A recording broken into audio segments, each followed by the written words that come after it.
Magandang hapon, good afternoon, annyeonghaseyo.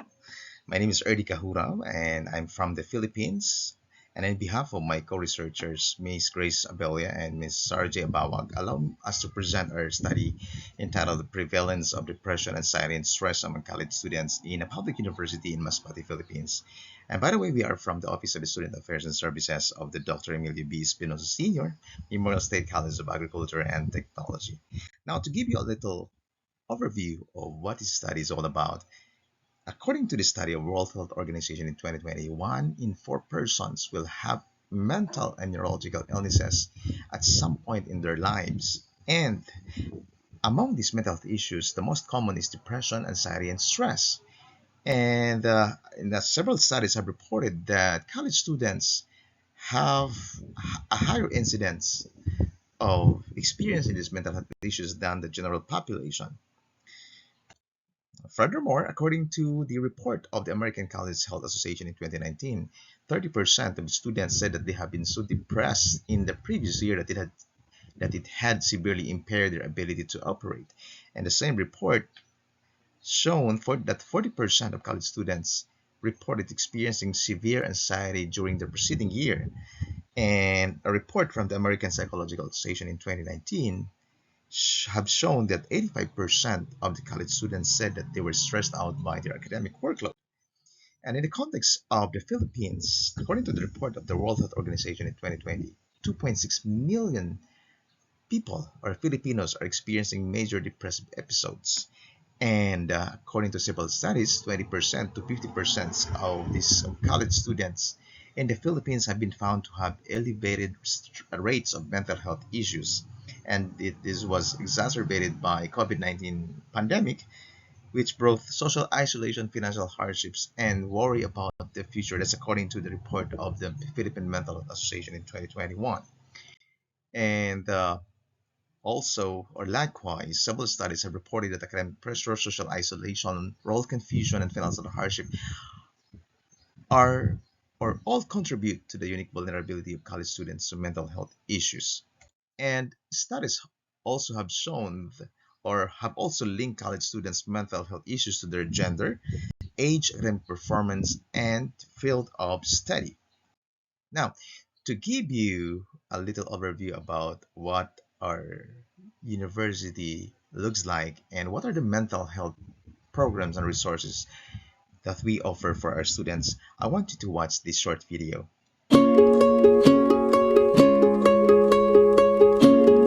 The Dr. Emilio B. Espinosa Sr. Memorial State College of Agriculture and Technology, also known as Debesmcat, is a state college that was established on November 15, 1952, with a total area of 3,668 hectares and is located at Barangay Cabitan, Mandaon, Masbate.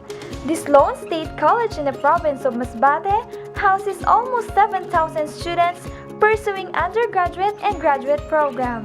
This higher educational institution boasts a peaceful ambience and tranquil scenery, which is why it's no surprise that its students, also referred to as the Bashans, choose to live within the campus dormitories and boarding houses. The tight-knit community on campus is one of the many things that make this institution stand out.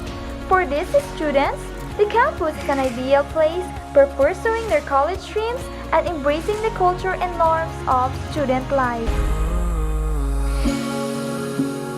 In addition to providing a nurturing environment for academic excellence, the Office of Student Affairs and Services, through the Guidance and Counseling Office, Multi-Faith Services, and Supreme Student Council has launched and facilitated various programs, activities, and projects to help students cope with personal, mental, social, and academic-related stress and anxiety. The Bashans have free access to these facilities, which are designed to encourage both personal holistic growth and academic success. The Let's Talk Gen Z podcast, the Multi-Faith Express Hour, the posting of messages of hope, inspiration, and encouragement, the free walk-in and virtual counseling program, the Debesmcat Cozy Hive, the Peer Facilitators Club, the free Zumba every Thursday afternoon are just a few of the programs, activities, and projects that have been launched and carried out. The most recent initiative from the Office of Student Affairs and Services is the Debesmcat Cozy Hive, which is run by the Guidance and Counseling Office through the Peer Facilitators Club. It sounds like a good effort that provides the students a place to relax and recharge whenever they need. The Debesmcat Cozy Hive offers Debesians a multitude of resources and information about self-care, emotional well-being, and mental wellness in an easily accessible and practical setting. It serves as a hub where students can find guidance and support on these important aspects of their lives. By giving knowledge and tools, it empowers them the ability to look at their emotional and mental well-being. The Bashans have access to a variety of materials in this inclusive welcoming place, including massage chairs, board games, coloring books, activity cards, Jenga puzzles, guitars, and many more.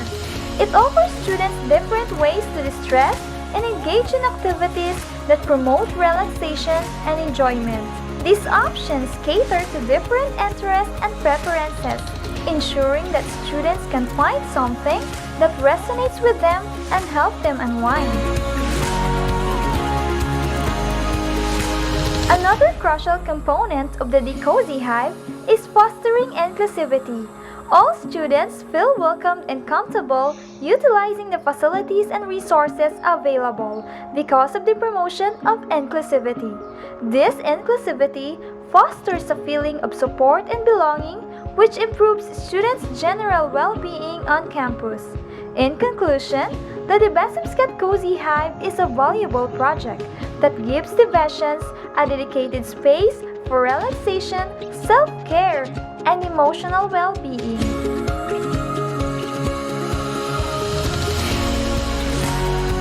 Lastly, the Debesmcat stands firm in its commitment not only as a source of quality and transformative education, but also as a haven for Debesians by diligently promoting mental health awareness and holistic growth to its students through innovative programs, activities, and projects.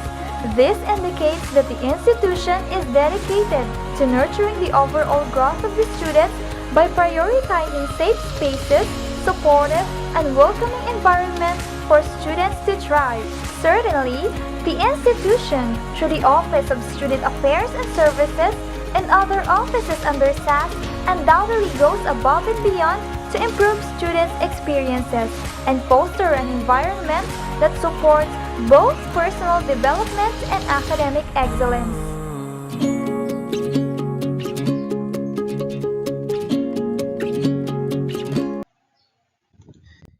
Okay, and ladies and friends, that is the Bessemscat. Now going back to the study, so these are the statement of the problem. These are the research questions that we would like to seek answers.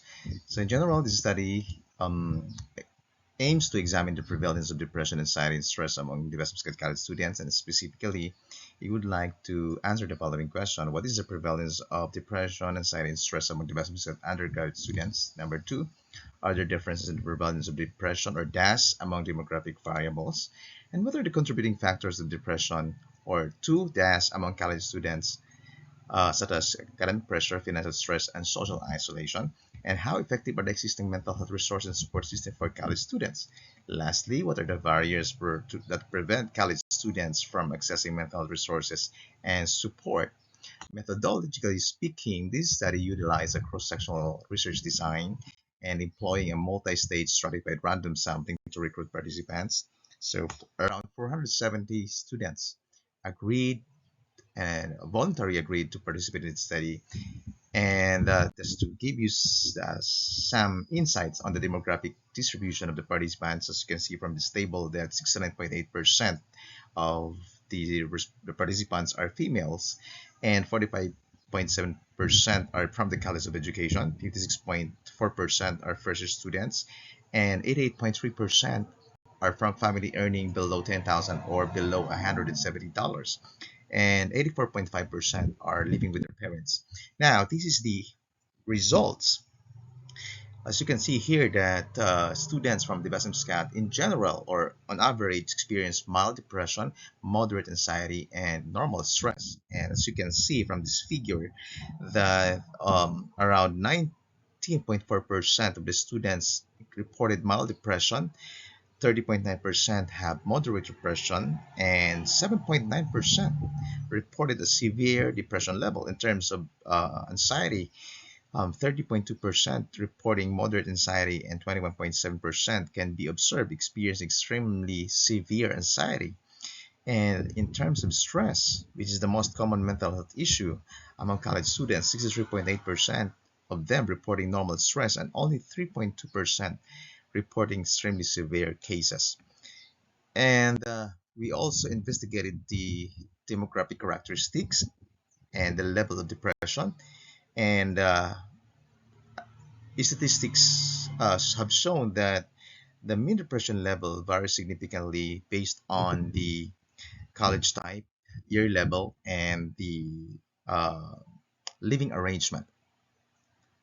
And the further analysis revealed that first year students are um, experiencing an elevated depression level compared to other um, I'm sorry, second year students experience elevated level depression level compared to first and fourth year students. And students from our learning site from Kawayan also reported elevated depression level compared to other colleges. And this could be as a result of the financial hardship that they experience from this area, because most of the students from this area are coming from families who are actually who whose livelihood is from fishing and farming, and they really struggle financially. And also second year students, I mean, yeah, second year students experience um, an elevated depression level, as well as those students who are not living with their families. And in terms of anxiety, as you can see here, that there are no statistically significant differences among demographic variables except for gender, which shows that female are or experience an elevated anxiety compared to their male counterparts. And it's the same with the stress. Females are also experiencing a higher stress levels compared to their male counterparts. And in terms of factors, as you can see here, that the most common factors are or is financial stress and academic pressure, which has a moderate impact on the task of the college students. And also in terms of the perceived effectiveness of the existing mental health resources and support system, you can see here that the students perceive these programs as effective, and except for the peer support groups and mental access to mental health resources, which have been helpful in addressing their mental health needs. So this requires attention to these particular areas that has to be, or a room for improvement, or it has to be somehow it has to be intensified. And in terms of barriers, as you can see from this table, that the most some of the most common barriers to mental health is perceived, or is according to the college students, is unlikely to be a barriers in accessing mental health resources, except for the mental health resources or support available on campus, which most of the students are not really aware of. And some of them are not really comfortable in reaching out for mental health support because probably of the stigma. And now we have come to the conclusion, and the following conclusions are drawn based on the findings of the study. Number one, there is a prevalence of mild depression, moderate anxiety, and normal stress levels among the Westminster College students. And number two, sophomore students and those students struggling financially and those who are living or who are not living with their parents exhibit a higher depression level. And also, anxiety and stress are more prevalent among female students than their male counterparts. That's based on the on our on the context of the BESMSCAT. And financial stress is perceived as the most contributing factor to students' mental health problems. And there's a need to improve mental access to mental health resources and peer support groups on campus to allow more students to benefit from these programs. And we recommend the following based on the conclusion. Number one, strengthen the support systems and mental health programs and resources, which are crucial for addressing the prevalent mental health issues among college students. And number two, conduct of regular seminars and workshops can be an additions to the current support structure. Number three, targeted interventions are needed for students at specific year level. Remote campuses, considering identified stressors such as financial problem and academic loads or heavy academic loads, and also efforts to reduce stigma, enhance accessibility, and clarify eligibility criteria for mental health resources are crucial.